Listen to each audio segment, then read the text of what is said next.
आज की यह प्रेस विशेषतः विकसित भारत जी राम जी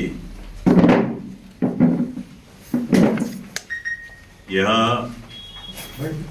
किसानों के हित में,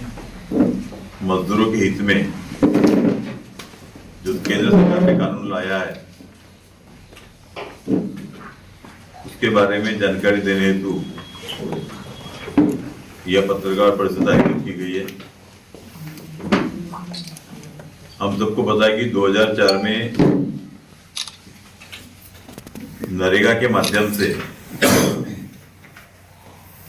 रोजगार की योजना शुरू हुई। इसके पहले भी 1980 में एक राष्ट्रीय रोजगार योजना शुरू हुई थी, बाद में जवाहर रोजगार योजना शुरू हुई, बाद में 2004 में नरेगा राष्ट्रीय रोजगार योजना शुरू हुई। उसका नाम बदल के बाद में मनरेगा किया गया 2005 में।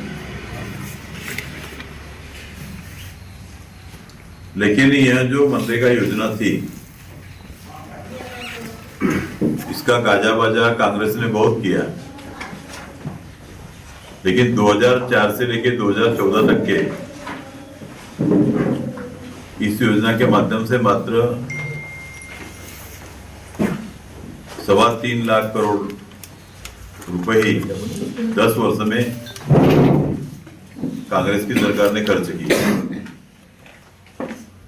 लेकिन 2014 से लेकर के 2025 तक के लेकिन किसी भी प्रकार का मजदूरी पर कंपनसेशन मनरेगा के माध्यम से आज तक के पूरे देश में एक भी ऐसा यानी उदाहरण नहीं है कि उसको कंपनसेशन मिला होगा। लेकिन इस योजना में 7 दिन के ऊपर अगर 7 दिन के अंदर में अगर मजदूरी नहीं दिए तो आप उसके ऊपर में ब्याज देने की, कंपनसेशन देने की कानून बनाया गया है। साथ में पहले नरेगा में काम मांगने के भीतर उसको काम देना चाहिए ऐसी हमी थी, लेकिन उस समय में भी जो शासकीय यंत्रणाएं अपने हिसाब से काम करती थी, समय पर काम चालू नहीं करती थी। लेकिन इस समय काम मांगने पर काम देना और काम नहीं दिए तो उसका कंपनसेशन यानी हर्जाना देना ये मस्ट किया गया है। और दूसरी बात जो कांग्रेस आरोप लगा रही है कि इसमें ग्राम पंचायत के हितों को अनदेखा किया गया है, लेकिन इसके पहले काम का स्वरूप ठहराने का अधिकार ये राज्य सरकार और केंद्र सरकार तय करती थी मनरेगा में। लेकिन विकसित भारत जी राम जी में काम का स्वरूप ठहराने का पूरा अधिकार ये ग्राम पंचायत के ग्राम सभा को दिया है। और इसके माध्यम से बड़े पैमाने पे जिस प्रकार से इस योजना का नाम है, रोजगार के साथ में आजीविका का सृजन करना, आजीविका का निर्माण करना इस योजना का मुख्य उद्देश्य है। इसलिए ये योजना पूरी तरह से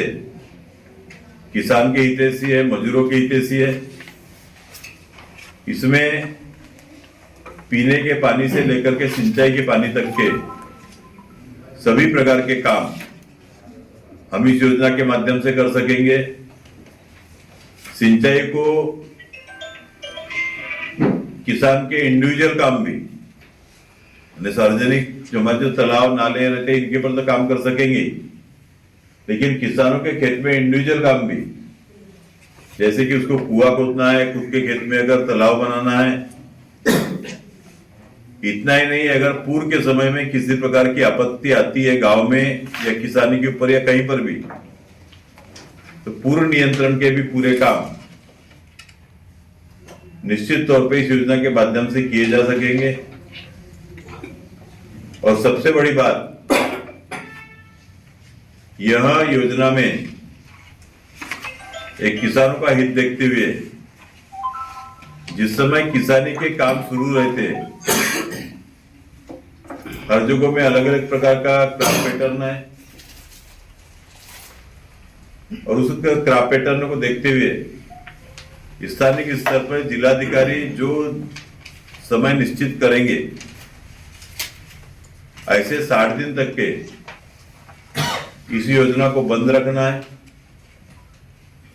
और ये 60 दिन में किसानों को भी मजदूर उपलब्ध होंगे, उस समय भी मजदूरों को रोजगार उपलब्ध होगा और बाकी दिन में 125 दिन का रोजगार सरकार देंगी। मनरेगा में आज तक ये देखता है कि कई बार अपने किसानों के भी काम चालू होते हैं, उसी समय मनरेगा काम खुल जाते हैं। उस समय में मजदूर दो में से कोई भी एक रोजगार को चुन पाता है, लेकिन अब मजदूरों को किसानी के ऊपर में भी रोजगार उपलब्ध होगा और उसके बाद में 125 दिन का रोजगार उपलब्ध होगा और इसके साथ में सभी प्रकार की कनेक्टिविटी,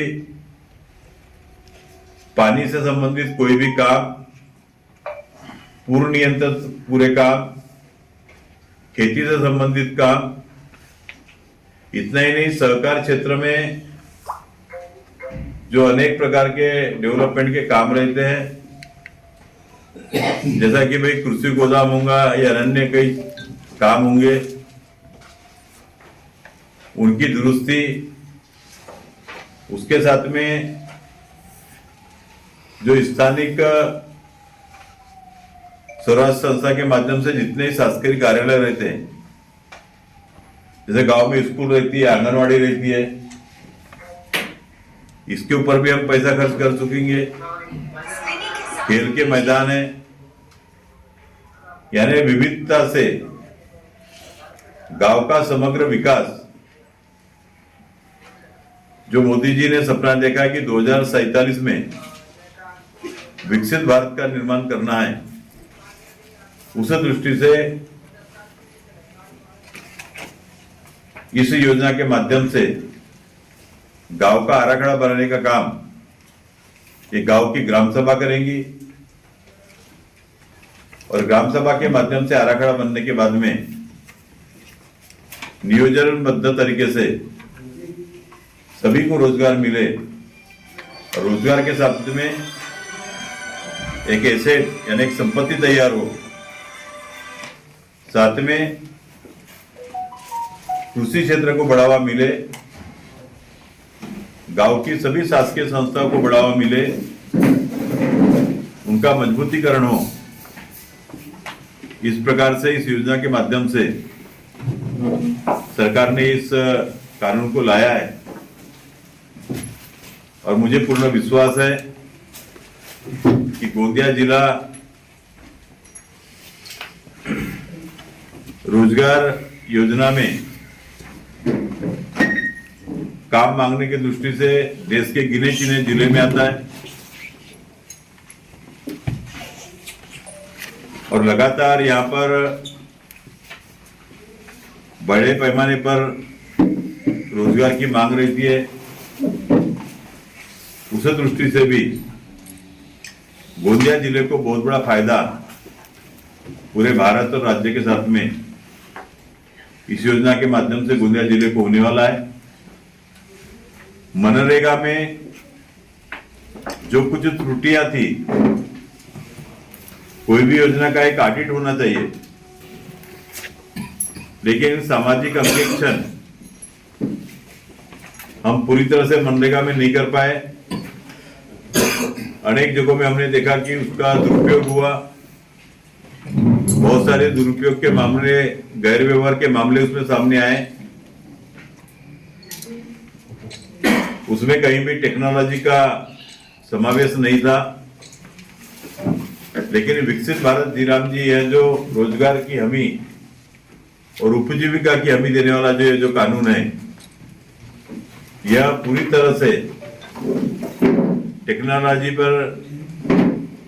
आधारित ये योजना है। इसमें पूरे बायोमेट्रिक पद्धति से मजदूरों की हाजिरी ली जाएंगी, एआई का माध्यम करके, जियो टैगिंग वगैरह करके एक पारदर्शक तरीके से गांव का विकास हो, उसी प्रकार से काम लिए जाएंगे। दूसरी बात, इस योजना को प्रधानमंत्री गति शक्ति योजना से जोड़ा गया है और इसलिए कहीं पर भी दोबार काम होने के चांसेस एकदम जीरो लेवल पर आएंगे। और जो एक रोजगार हमी योजना में जो एक कमतरता थी, जो लेकुना था, वो पूरा दूर करके पूरे आधुनिक तकनीक के साथ में इस योजना का क्रियान्वयन होगा। कांग्रेस की स्थिति आज ऐसी है देश में और राज्य में और जिले में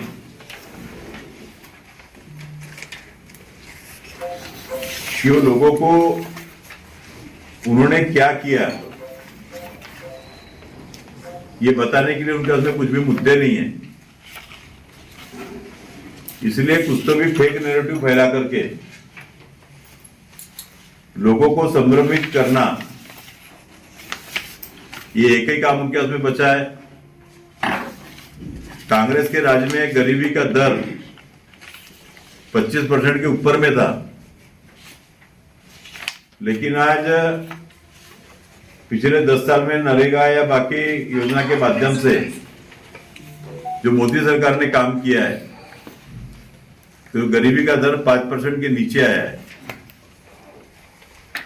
और निश्चित तौर पे आज हमारी मोदी जी की सरकार यह पूरी तरह से मजदूरों और किसानों के साथ में, और जनता को भी पूरा विश्वास है कि मोदी जी ये पूरी ईमानदारी के साथ में